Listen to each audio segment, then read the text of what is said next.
لو سالنا شيبو وقلنا له يا ابني انت عامل مشروع استصلاح اراضي في ظهرك، هيقول لك والله يا كابتن مظلوم. شوف، واحنا بنطلع بالكوره انت هتلاقيني دايما فاتح الملعب وبنتهيأ للعرضيه.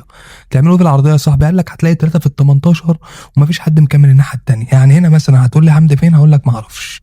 طب يا عم بره عني انا، شوف حمدي دلوقتي هيرفع الكوره حلو، انا فين؟ بزرع خص ورا، ما اقدرش اكمل. اوريها لك تاني في نفس الماتش. طيب يا كابتن اهي، شوف دي واضحه قوي اهو بقى. انا برفع الكوره في 3 زي ما قلت لك في ال 18، حمدي فين؟ بيزرع بقدونس. لو اتحرك من مكانه المدرب هينزل، انت فاهم؟ مش طبيعي.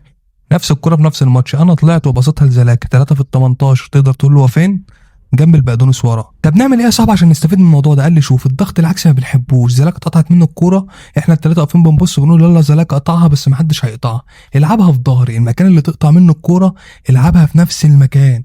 في الدقيقه 8 في ماتش العوده حامد حمدان برضه طلع لعب الكوره اتقطعت حلو في نفس المكان، هدف. نفس الجونين في نفس الدقيقه تيبيكال. هنا مثلا مايل عايز يطلع بالكوره عامل نفسه فيها سواريز، اتقطعت منه في نفس احنا ما بنستوعبش يعني ايه ضغط عكسي. بنقف نبلم ثانيتين 3 كده الكوره هدف. بس شفت انا طلعتها علامه ازاي؟ ما تقولش بقى لحد الاسرار دي. لايك وفولو.